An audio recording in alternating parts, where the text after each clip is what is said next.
Welcome back, ladies and gentlemen, to the October 3rd, 2020 edition of Pro Wrestling Throwdown. Luke the Big Dog Williams, Caleb Black, our in-studio producer, the mighty Max Fury, and it is time for This Week in Wrestling History. But before we start, I had somebody send me something. I'm going to send you on your phone. Check this out. That is beautiful. Yeah, I took that picture. No, we didn't. No, I didn't. Try to get it in there. That's a great The pick. man, bronze statue, golden god, Just right. Just my man. Just look at the state of him. Viper. Does he have a picture of Randy Orton on his phone? I might. But it's that weird shower pic he took in 2004 where it's just him with the towel. That doesn't surprise me. All right. If you're not familiar with this program, we turn things over to Max Fury. We're going to get some history lessons and some birthday shout-outs. Max, take it away. All right. History was I couldn't really find a whole lot for this. That's okay. Week. So I'm going to recommend we go to October 5th, 2008, No Mercy. And I'm just going to recommend that whole pay-per-view because I have a few things I want to talk about. I just want to recommend go through, watch that pay-per-view. And I want you to do some birthday shout-outs, and we're going to talk about a couple people. All right. Let's see. On the 1st, Hector Guerrero celebrated his 66th birthday. Hector's only 66? Wow. That's the gobbledygooker, too. Yeah, the gobbledygooker. You shut your mouth about the gobbledygooker. Robbie E. turned 37. What's his name now? Robert Stone. Robert Stone, that's right. 37. Curtis Axel turned 41. Mr. Perfect's boy. Is he still around? Or was he part of the release? Yeah, he was part of the Wednesday card. That's a shame. Danny Basham Nice. today celebrates his 43rd birthday. Only 43? Wow. Also, John Morrison celebrates his 41st birthday. Wow. Morrison's 41. TK Ryan celebrates his 31st birthday today. Happy Young. birthday to all of you guys. And then coming up, Young. Abyss will turn 47. Joseph Park. Bobby Eaton will turn 60. Linda McMahon will celebrate her 72nd birthday. Wow. Wow. Terry Reynolds Elena. will turn 54. I love you. 54? 54. That tracks. Zima Ion Yeah. will turn 34. DJZ. DJZ. Demolition Smash. What? He's going to celebrate his 61st birthday. Also known as the Blacktop Bully. Manu will turn 36. Member of the Legacy originally. Yep. If I remember correctly, a buddy of yours, Rhino, Yep. will turn 45. Wow. Caitlin, who I'm not real familiar with, she'll turn 34. Aiden English No. will turn 33. Wow. English is only 30. Wow. That's crazy. Crazy. The Miz will turn 40.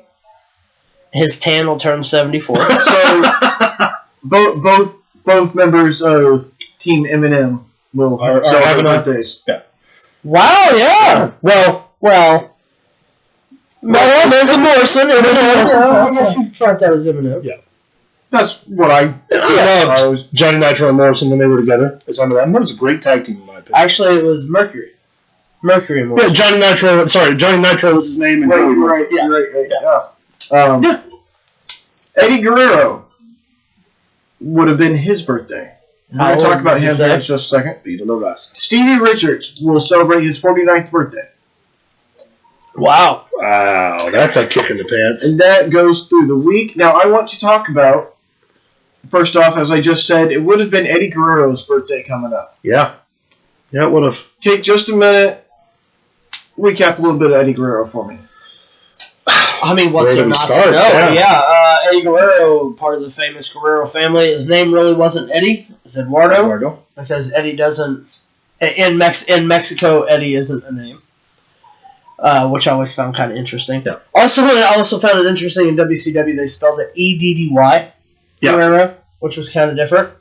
I mean, one of the greatest technical professional wrestlers of all time, Yeah. who could also fly. Yep. His matches with Rey Mysterio, like the one the Halloween Havoc that legendary. Talked about numerous times actually on this. Legendary against Ray. His match against Brock Lesnar will stand the test of time. Yeah. He won the title. Yeah. Him slipping out of the boot against Angle at Mania. Fantastic. I mean, there's really not. I mean, I dare somebody to find something that they can say bad about that man's work rate. So go through, find some stuff about Eddie Guerrero. Held every championship, and also coming over from WCW with the Radicals was Vince McMahon's, in Vince McMahon's mind, was going to be the breakout star. Yeah. Now, mind you, at that time, for the group itself, they had Malenko, they had Benoit, they had Saturn, and Saturn, a lot of people forget, was also trained by Killer Kowalski, who trained Triple H.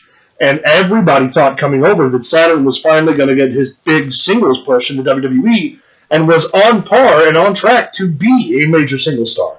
But Vince is the one who looked at Eddie and was like, there's something about him, and he's going to make it. And then what? 5 years later?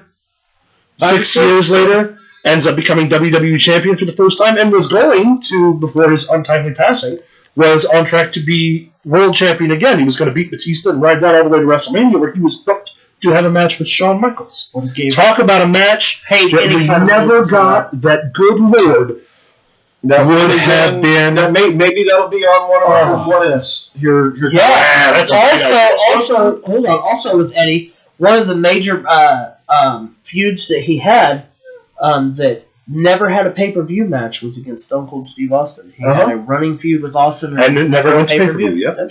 So go through and find some stuff about Eddie. He's got a birthday coming up. Also, would have been a birthday for Bruno Sammartino. Bruno Sammartino is Hulk Hogan before Hulk Hogan. Literally built the WWF from the ground up, was king of New York. It would be between him and Antonio Rocca. Yeah, him and Rocca were the number one and number two guys, and we're not even talking just in New York. Also, he made Larry Zbyszko. Yeah, pretty much the entire East Coast, and Bruno's on my person. He's on my Mount Rushmore. He's on a lot of people's Mount Rushmore. Not mine, but he's on mine. He's on yours for sure. What can you tell me? What it would have been also Chief Jay Strongbow. Ooh, would have been his birthday coming up. What can you tell me about him? Chief Jay Strongbow, for the longest time, honestly, he was big in wrestling. I don't believe he was ever WWE champion. No, he wasn't. AWA, I think he held some titles there. He was mostly known, honestly, in my opinion, as being a backstage guy for the WWF for years. For a long time, yeah. But was one of the guys who had that kind of instrumental touch with psychology that would really slow some guys down and work with them and teach them. Had a brilliant mind. It was also the guy who really kind of made submission finishers a big thing before, because a lot of times, especially upwards of the 60s and 70s, shoot wrestling still had a lot of finishes that ended by submission, but there were a lot of a lot of locks and a lot of holds. And he really took the time to make those to make it a point where submission finishes were instrumental to certain types of wrestlers, and where he would lock in the fucking half Nelson, and you believe that he was locking in a half Nelson. Well, him and Wahoo McDaniels. Oh man, I love Wahoo McDaniels. Last one I want to talk about. Yesterday would have been the birthday of Yokozuna. And I know that's kind of a big one as well. So let's talk just a little bit about Yokozuna. Yokozuna, in my mind, pound for pound, is the greatest big man in professional wrestling. Certainly one of the most agile for his size, one of the strongest, athletic. Did not, even for his size, worked relatively safe, rarely injured anyone. Not to mention, he was the first really big guy of his size to carry the WWE on his back. Yeah, literally. I mean, for a guy of his size, especially, to have competitive, long, athletic matches with guys like Bret Hart, I mean, it stands. Also a member of the Small Dynasty.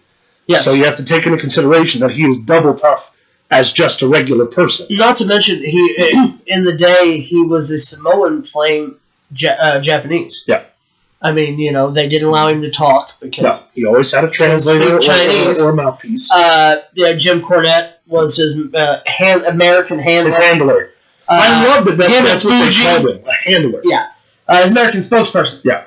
I watched, I think we actually did a review on it not too long, a couple weeks back. That's been a while back, actually. Yeah. But of the tape where they did the cooking with Yokozuna and it showed how many bowls of rice that man would put away. Oh, yeah. But yeah, no, His ethic was great. downfall was his wanting to be bigger. It was the John Candy effect. He ate himself to death. Yeah, which is so unfortunate. Because, I mean, honestly, I think, like I said, pound for pound, he's one of the biggest, the greatest big men of all time. Especially in the state of wrestling today, you look at every major promotion, and there is a member of the Samoan dynasty somewhere. Yes. You've got G.O.D. in New Japan. Yep. You've got, obviously, the Usos, Reign, Rock, Nia Jax, pretty much everybody of anybody who's been in the WWE. Yep. MLW has Jacob Fatu. I mean, the unfortunate part is that Yoko isn't here with us still to impart sort of, his knowledge and be a part of that living legacy now. And when you come down to it, he's not really, in my opinion now, this is just me, my opinion doesn't review the opinions of this brand, but I don't think he's been given his just due. Not at all. For the spike in the Samoan heritage in WWE. I think that because of the fact his name was Yokozuna, and he played the China guy. People often forget that he's a member of the dynasty. Exactly, and he doesn't get the recognition. Like he wasn't a headliner when he went into the Hall of Fame. He doesn't get the same. Should have been. He doesn't get the same kind of response when you say someone like Haichi Peter Maivia as a legend. Umaga got more recognition than Yoko did, and Yoko was champion. Yep. Twice. Yep. Countless tag team champion reigns with Owen Hart. Yeah. You can dial back at any point in time between 88 and 93 and find a damn good Yokozuna match or Yokozuna program. Even the matches Yoko had with the Jobber, the enhancement talent. And honestly, if not for Yoko, when Lex Luger returned to the WWF, Yoko was instrumental in getting Luger over. Yeah, and Luger became that quintessential. Luger was going to be the next Hulk Hogan, and Yoko was adamant and profoundly a part of that. So, agreed. His panache for elevating stars is just as good as his in-ring capabilities for a guy his size. So that's your birthdays. Watch No Mercy 2008. Check out stuff about Eddie. Check out stuff about Yoko. That's all I got. Happy birthday, one and all, to everybody on the list. And happy birthday to you. Today's your birthday. Don't forget to find us on Facebook at facebook.com/Pro Wrestling Throwdown. Send us an email at prowrestlingthrowdown@gmail.com. Also, like, subscribe, leave us a comment down below. Let us know if anything we left out. And stay tuned for What If. I love this segment. Can't wait. What if the button doesn't work when you go to push it?